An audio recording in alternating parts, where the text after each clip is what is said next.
உருவாய் அருவாய் உளதாய் இலதாய் மறுவாய் மலராய் மணியாய் ஒளியாய் கருவாய் உயிராய் கதியாய் விதியாய் குருவாய் வருவாய் அருள்வாய் குகனே என் தாயும் எனக்கருள் தந்தையும் நீ சிந்தா குலம் மானவை தீர்த்தியனையாள் கந்தா கதிர் வேலவனே உமையாள் மைந்தா குமரா மறைநாயகனே மைந்தா குமரா மறைநாயகனே. திருச்சிற்றம்பலம். நாயன்மார்களின் அருள் வரலாறு 52வது பகுதி. சென்ற பகுதியில் அப்பூதியடிகளார் அவருடைய திருவரலாற்றினை நாம் சிந்தித்தோம். ஒரு அடியார் எடுக்கும் இடத்தில் அங்கே குருவும் பிரசன்னமாகி விடுவார், இறைவனும் அங்கே வந்து விடுவார். குரு இருக்கும் இடத்தில் இறைவனும் அங்கே வந்து விடுவார். அப்படி அப்பூதியடிகளினுடைய குருமார்க்கமாக அவர் செய்த நின்ற அந்த சிவபக்தி மார்க்கம், சிவநெறியில் இறைவனும் குருவும் அவருக்கு ஆசி வழங்கும் விதமாக அவருடைய மகன் பெரிய திருநாவுக்கரசு அரவம் தீண்டி அவன் மாண்டு போனான். அவனை மீண்டும் அவன் உயிர் அந்த உடலோடு வந்து சேருவதற்கு இறைவனும் குருவாக இருந்த நாவுக்கரசு பெருமானும் அங்கே அருளாசிகள் வழங்கி அப்பூதியடிகளை அவருடைய சிவபக்தியை, அவர் சார்ந்து நின்ற சிவநெறியை அதனை போற்றி அவர்களுக்கு ஆசி வழங்கினார்கள், அருள்பாலித்தார்கள். அந்த அப்பூதியடிகளாருடைய வரலாற்றினை நாம் நம்முடைய நம்பியாண்டார் நம்பிகள் அவர் திருத்தொண்டர் திருவந்தாதி இயற்றினார். அந்த திருத்தொண்டர் திருவந்தாதியில் அவர் அப்பூதியடிகளாரை பற்றி பாடிய அந்த பாடலை பாடிவிட்டு அடுத்த அந்தாதி பாடலாம். இன்றைய நாயன்மார் அருள் வரலாறு திருநீலநக்க நாயனார் அவருடைய பாடலையும் சிந்திப்போம். திருச்சிற்றம்பலம். தனமாவது திருநாவுக்கரசின் சரணம் என்னாம் மனமார் புனர்பந்தர் வாழ்த்தி வைத்து ஆங்கு வன்வன் தமிழ்கே இனமா தனது பெயரிட பெற்றவன் எங்கள் பிரான் அன்னமார் வயல் திங்கள் ஊரினில் வேதியன் அப்பூதியே அன்னமார் வயல் திங்கள் ஊரினில் வேதியன் அப்பூதியே. வயல்கள் நிறைந்த திங்களும் அங்கே அந்தணர் மரபில் பிறந்தவர் அப்பூதியடிகள். நாவுக்கரையரையே தாம் வழிபடும் இறையாக கொண்டவர். பிறர்க்கு ஈயும் தனமாவது நாவுக்கரசரின் சரணமே.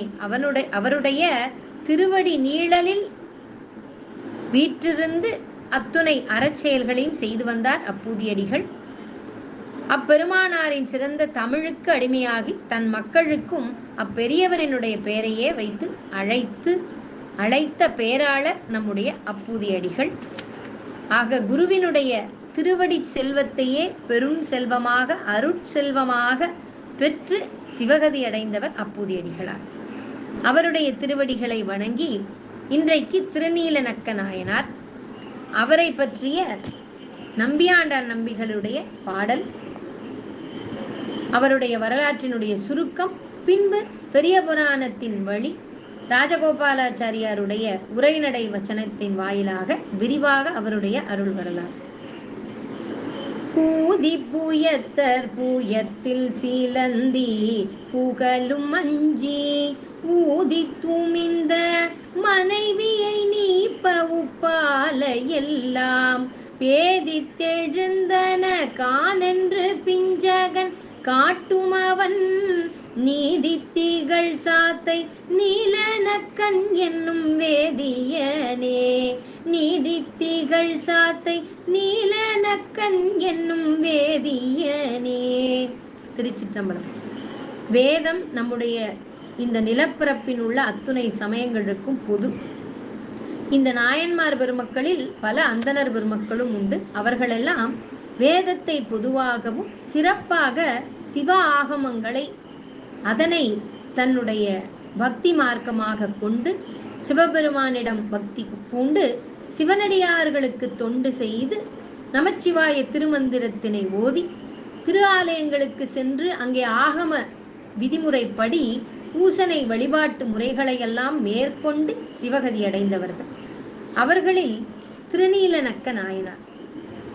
இந்த திருநீலநக்க நாயனார் அவருடைய அவதார திருத்தலமாவது சாத்தமங்கை என்பதாகும். இந்த சாத்தமங்கை காவிரி நதி பாயும் சோழ நாட்டில் உள்ளது. இந்த சாத்தமங்கை ஊரினை பற்றி அதனுடைய சிறப்பை சொல்லும் பொழுது நம்முடைய தெய்வச்சேக்கலார் அவர்கள் இந்த ஊரில் மறையவர்கள் எல்லாம் நிறைந்திருக்கும் ஒரு மூதூரம், வேத பாடசாலைகள் அங்கே நிரம்பி இருக்குமா. அது மட்டுமல்ல, சிறார்கள் அந்த நீர்நிலைகளில் இறங்கி வேதங்களை ஓதுவார்களாம். அப்படி அவர்கள் வேதம் ஓதும் பொழுது அங்கே உள்ள பறவைகள், நாகனவாய் பறவைகள் என்று பழைய தமிழ் பிரதிகளில் இந்த ஒரு சொற்றொடர் உள்ளது. இந்த பறவைக்கு பெயராக நாகனவாய். இது பொது வழக்கில் காட்டு மைனாக்கள். அவை அந்த சிறுவர்கள் ஓதும் அந்த வேதத்தில் உள்ள சில திருத்தங்களை இந்த காட்டு மைனாக்களாகிய நாகனவாய் பறவைகள் சாமவேதத்தினை பாடலாக ஓதி அவை அவர்களுக்கு திருத்தம் சொல்லுமா. எந்த அளவுக்கு நான்மறைகளை ஓதும் அந்தணர் பெருமக்கள் அங்கே நிறைந்திருந்தார்கள். நான்மறைகளினால் அவர்களுடைய குல தர்மமாகட்டும், இந்த மற்றைய உயிர்கள் மனிதர்களுடைய நலனுக்காகவும் நாட்டின் நலனுக்காகவும் அவர்கள் வேள்வி தீயினை வளர்த்த விதம் ஆகியவற்றை வெகு சிறப்பாக சொல்லியிருக்கின்றார் சேக்கிழார். அத்தகைய சிறப்பான ஒரு தலமாக இந்த சாத்தமங்கை திகழ்ந்திருக்கின்றது.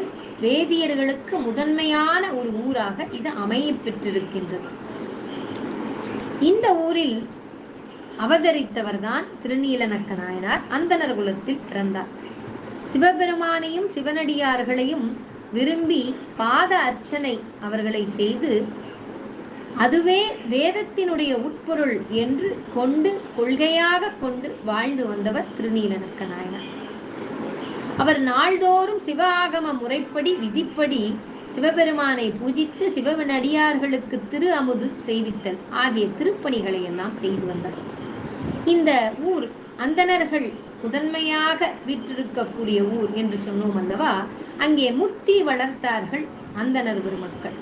இங்கே முத்தி என்பது 3 வேள்வி, ஆகவனியம், தட்சிணாக்னியம், காருகபத்தியம் ஆகிய முத்தி வேள்வியினை முறைப்படி வளர்த்து வந்தார்கள் நம்முடைய மறையவர்கள்.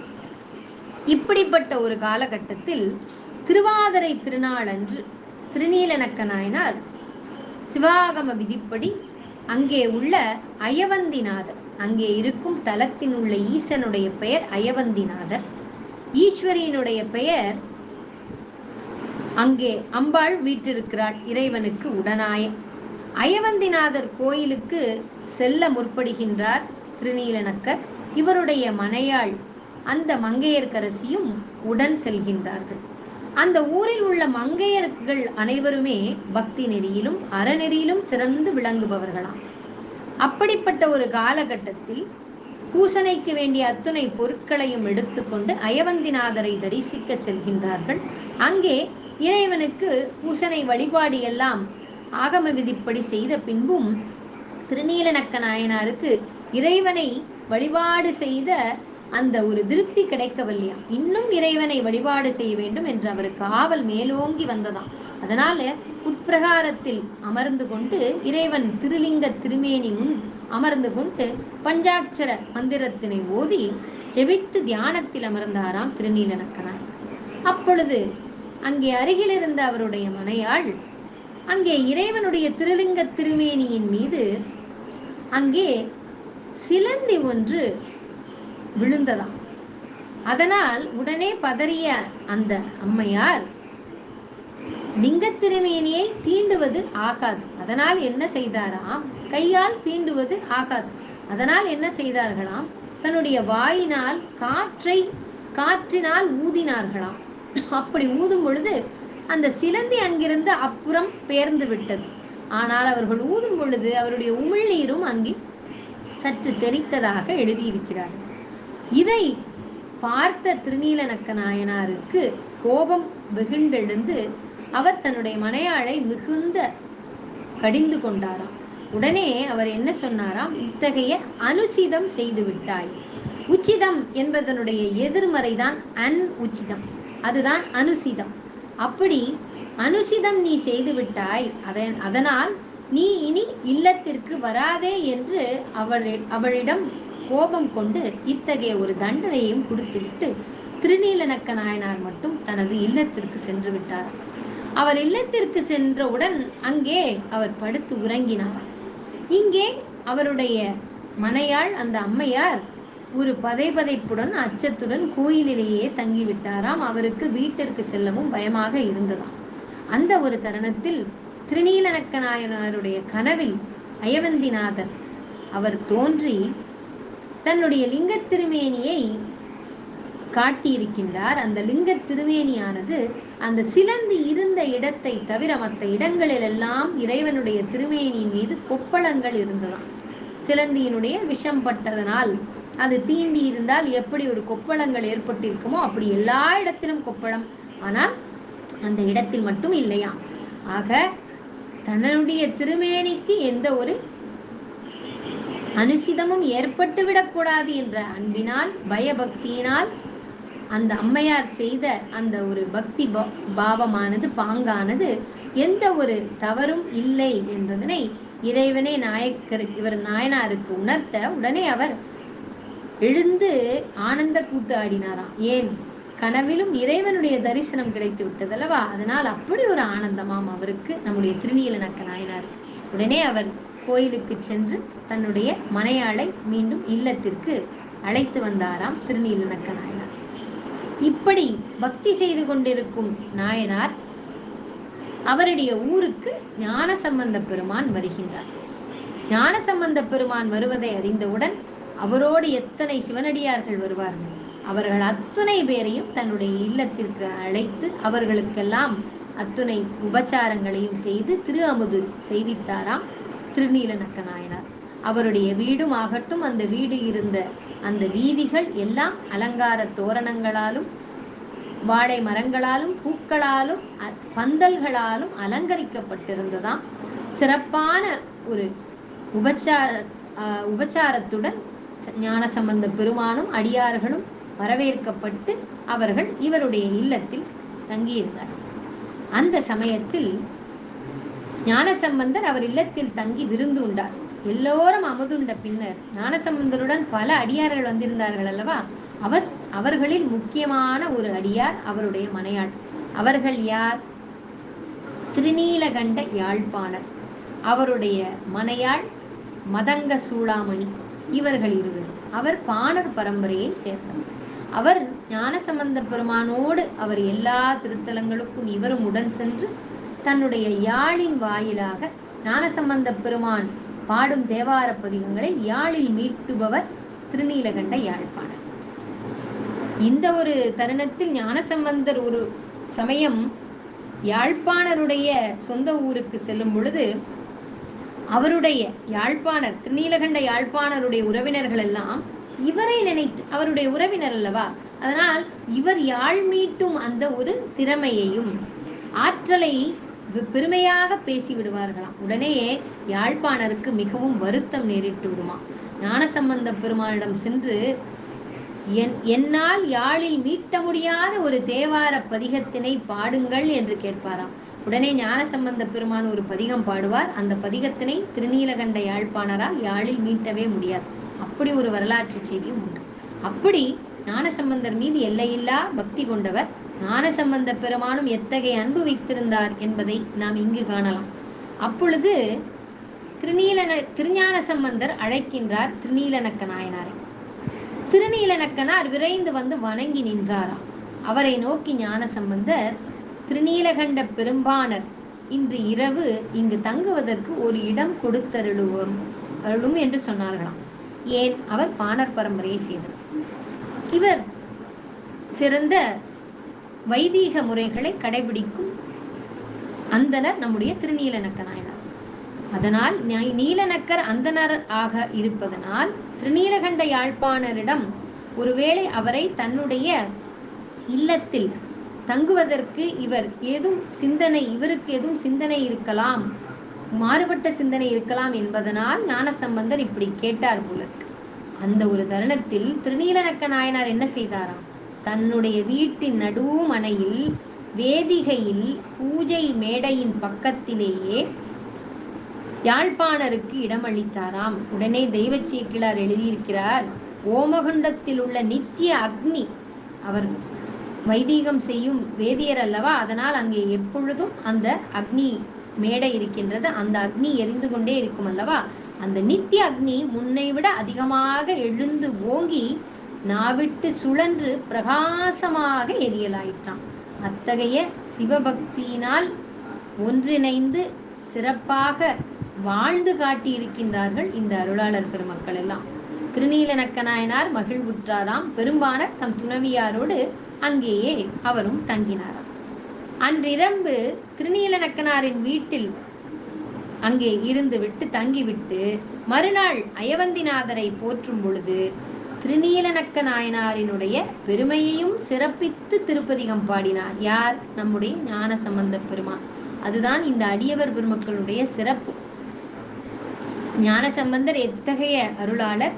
அவர் மற்றைய தன்னுடைய சமகாலத்தில் இருந்த சிவனடியார்கள், அவர் யார் யாரையெல்லாம் அவர் சந்திக்க நேர்கின்றதோ அவர்களையும் சிறந்த ஒரு அடியார் என்ற அந்த ஒரு மதிப்புடனும் பக்தியுடனும் அவர்களையும் போற்றி மதித்து அவர்களையும் தன்னுடைய பதிகத்தில் பாடியிருக்கின்றார்கள் என்றால் இவர்களுடைய பாங்கும் பக்தியும் மேன்மையும் எத்தகையது என்பதனை இவர்களெல்லாம் நமக்கு சொல்லி செல்லவில்லை, வாழ்ந்து காட்டியிருக்கின்றார்கள். திருநீலநக்க நாயனார் தன்னுடைய மனையாள் இத்தகைய அனுச்சிதம் செய்துவிட்டாள் என்று அவர் மேல் கோபப்பட்டு அவரை வீட்டிற்குள் வரக்கூடாது என்று சொன்னவர், வேறு ஒரு குலத்தை சார்ந்த ஒருவரை தன்னுடைய வேதிகை செய்யும் பூஜை மேடைக்கு அருகிலேயே ஞானசம்பந்த பெருமான் சொல்லியமையால் அதில் எந்த ஒரு வேற்றுமை விகாரமும் தன்னுடைய மனதில் எழாத வண்ணம் அவரை அங்கேயே உறங்கச் சொல்லி இருக்கிறார். அத்தகைய மேன்மை மிக்க தவ நெறியில் பக்தி நெறியில் சிவநெறியில் திளைத்திருக்கிறார்கள் இவர்கள் எல்லாம். அத்தகைய அருளாளர்களுடைய திருவடிகளை எல்லாம் வணங்கி இப்பொழுது திருநீலநக்க நாயனாரை நம்முடைய ஞானசம்பந்த பெருமான் அவர் ஒரு திருப்பதிகம் பாடினார் அல்லவா, அயவந்திநாதர். அந்த திருப்பதிகத்தை நாம் இப்பொழுது சிந்திப்போமாக.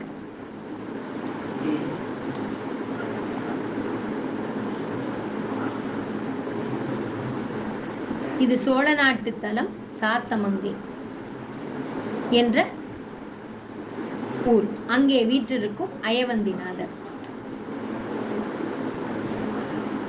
திருமலர் கொன்றை மாலை திளைக்கும் மதி சென்னி வைத்தீர் இருமலர் கண்ணி தன்னோடு உடனாவது மேற்பதுன்றே பெருமலர் சோலை மேகம் ஊரிஞ்சும் பெரும் சாத்தமங்கை அருமலராதிமூர்த்தி அயவந்தி அமர்ந்தவனே பொடிதனை பூசு மார்பில் ஊரி நூல் ஒரு பால் பொருந்த கொடியன சாயலாளோடு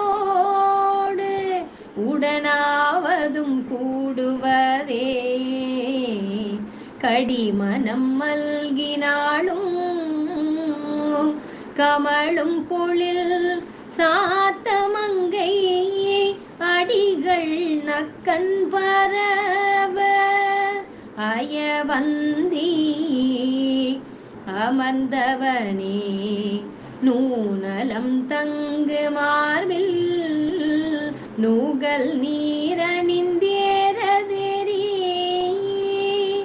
மானன நோக்கி தன்னோடு உடனாவது மாண்பதுவே தானலம் கொண்டு மேகம் தவளும் பொழில் சாத்தமங்கை ஆனலம் தோய்ந்த எம்மான் அயவந்தி அமர்ந்தவனே மற்ற விண்மால் வரையாமதில் எய்து வெந்நீர் பூசி புற்றரவல்குழலோடு உடனாவதும் பொற்பதுவே கற்றவர் சாத்தமங்கை நகர் கை தொழ செய்த பாவம் அற்றவர் நாழும் ஏத்த அயவந்தி அமர்ந்தவனே வேதமாய் வேள்வியாகி விளங்கும் பொருள் வீடதாகி சோதியாய் மங்கை பாகம் நீலைதான் சொல்லலாவதொன்றே சாதியால் மிக்க சீரால் தகுவார் தொழும் சாத்தமங்கை ஆதியாய் நின்ற பெம்மான் அயவந்தி அமர்ந்தவனே மறையினார் மல்கு காழி தமிழ் ஞான சம்பந்தன் மன்னும் நிறையினார் நீலனக்கண் நெடுமாநகர் என்று தொண்டர் அறையுமூர் சாத்தமங்கை அயவந்தி மேல் ஆய்ந்த பத்தும் முறைமையால் ஏத்தவல்லார் இமையோரிலும் முந்துவரே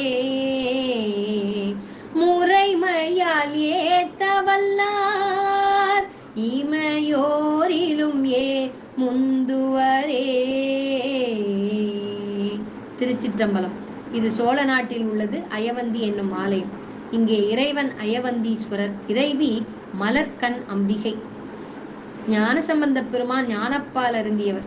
அம்பிகையே அவருக்கு ஞானப்பால் கொடுத்தமையால் நிறைய பாடல்களில் இறைவனுடைய அர்த்தநாரி கோலத்தை, அதாவது முதல் பதிகத்திலேயே தோடுடைய செவியன், தோடு அணிவது அம்பிகை, குழை என்பதுதான் இறைவன் அணிவது, அதாவது ஆண் மகன்கள் அவர்கள் அணிவது. ஆக தோடுடைய ஆனால் செவியன். அப்படி இறைவனும் இறைவியும் ஒரு சேர காட்சியாக கண்டவர் ஞானசம்பந்தர். அதனால் நிறைய தேவார பதிகங்களில் இறைவியும் இறைவனும் அவர்கள் இருவரும் ஒன்றிணைந்து இருப்பதனை இவர் பாடியிருப்பார். அப்படி ஒரு பதிகம்தான் இந்த பதிகம் கூட. அவர் பச்சை பதிகமாக திருநள்ளாற்றில் அந்த ஏட்டினை சமணர்களோடு வாதம் செய்யும் பொழுது ஆற்றில் விட்டது. அந்த ஏடு ஆற்று வெள்ளத்தினையும் எதிரேறி கொண்டு வந்ததல்லவா. அதிலும் ஏனென்றால் அம்பிகை என்றாலே அவளுடைய அந்த அருளும் ஆற்றலும் நமக்கு இல்லை என்றால் நம்மால் எந்த ஒரு காரியத்தையும் செய்ய முடியாது. அதையெல்லாம் வலியுறுத்தி ஞானசம்பந்த அந்தந்த தருணங்களில் அதை பாடியிருப்பார். அப்படி இந்த பாடலில் அழகாக இந்த பதிகத்தில் உள்ள 11 பாடல்களில் ஒவ்வொரு பாடலிலும் 3வது அடியில் அன்னையினை சொல்லி அன்னையோடு அமர்ந்திருப்பவன் இறைவன் என்று அழகாக சொல்லியிருக்கிறார். இருமலர் கண்ணிதன்னோடு உடனாவது மேற்பது ஒன்றே என்று இந்த பதிகத்தில் உள்ள 11வது பாடலில் திருநீலநக்கருடைய நாமம் சொல்லப்பட்டிருக்கிறது. தமிழ் ஞானசம்பந்தன் மண்ணும் நிறையினார் நீலநக்கன் நெடுமா நகரென்று தொண்டராக இங்கே வீற்றிருந்தார்.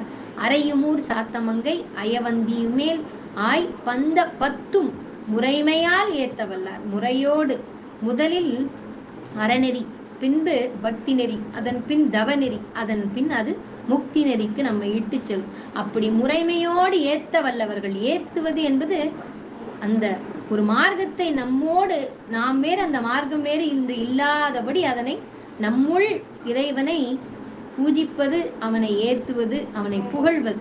அதையே நாம் எப்பொழுதும் மாறி மாறி மீள மீள சிந்தித்து மீண்டும் மீண்டும் அவன் திருவடிகளில் பக்தி செய்வதையே ஏத்தவல்லார் இமையோரிலும் முந்துவரை. தேவர் உலகத்திற்கும் மேல் அப்பாற்பட்ட அந்த சிவலோக முக்தியினை, சிவகதியினை பெறுவார்கள் என்பது ஞானசம்பந்தன் அருளிய இந்த 10 பாடல்களில் பாடவல்லவர்களுக்கு அது கிட்டும் என்று பாடியிருக்கின்றார் ஞானசம்பந்த பெருமான். இத்தகைய ஞானசம்பந்த பெருமானுடைய பாடலை பாடும் பொழுதே நமக்கு எத்தகைய ஒரு சிவ உணர்வு மேலோங்கி இருக்கிறது. அவரை நேரடியில் பார்த்த திருநீலநக்க நாயனார் தன்னுடைய இல்லத்திற்கு வருகை தந்து அவருக்கு தொண்டு செய்யும் ஒரு பிராரப்தத்தை பெற்ற அவருக்கு எப்படி இருக்கும்? அதனால் ஞானசம்பந்தரோடு எல்லா இடங்களுக்கும் செல்ல வேண்டும் என்று அவருக்கு ஆசையாம். ஆனால் ஞானசம்பந்தர் அவரை பிரிந்திருக்க இவருக்கு மனமே இல்லையாம். இருந்தாலும் ஞானசம்பந்தரோடு அயவந்திநாதரை வணங்கிய பிறகு ஞானசம்பந்தர் நீங்கள் இங்கேயே இருங்கள் என்று அவருக்கு அன்பினால் ஆணையிட்டு ஞானசம்பந்தர் பல சிவத்தலங்களுக்கும் செல்வார். அவருடைய சிவத்தல யாத்திரையை சிவச்சிலவு என்றுதான் உரையாசிரியர் நடராஜன் ஐயா எல்லாம் குறிப்பிட்டிருப்பார். அப்படி இவர் செல்லும் அந்த யாத்திரையில் எந்தெந்த தலங்களுக்கெல்லாம் தன்னுடைய ஊருக்கு அருகில் இருக்கோ அங்கெல்லாம் சென்று ஞானசம்பந்தரை சென்று தரிசிப்பார் திருநீலநக்க நாயனார். அப்படி சென்று தரிசித்த இவர் திருநல்லூர் பெருமணத்தில் ஆச்சாள்புரத்தில் ஞானசம்பந்தருடைய திருமணச் சடங்கை நடத்தி வைக்கும் அந்த வேதிகராகவும் இருந்தவரும் நம்முடைய திருநீலநக்க நாயனார். அந்த இடத்தில் நாம் ஏற்கனவே சிந்தித்த மாதிரி தான் இந்த குருமார்கள் எல்லாம் எத்தகைய மகத்துவம் பெற்றவர்கள். ஞானசம்பந்தர் தனக்கு கிடைத்த அந்த முக்தியை தான் மட்டும் அடையவில்லை, அந்த பெரும் ஜோதியோடு தன்னோடு அங்கு இருந்த அத்துணை அடியார் பெருமக்களையும் அழைத்து கொண்டு சிவலோகம் சென்று அடைந்தார்கள். அவர்களில் நம்முடைய திருநீலநக்க நாயனாரும் ஒருவர் என்று சொல்லி அவருடைய திருவடிகளை வணங்கி ஒலிபுனல் சூழ் சாத்தமங்கை நீலநக்கர்க்கும் அடியேன் என்ற சுந்தரருடைய திருத்தொண்ட தொகையில் உள்ள திருவடியையும் ஓதி இன்றைய நம்முடைய நாயன்மார்கள் அருள் வரலாற்றினை நாம் நிறைவு செய்கின்றோம். நன்றி, வணக்கம். திருச்சிற்றம்பலம்.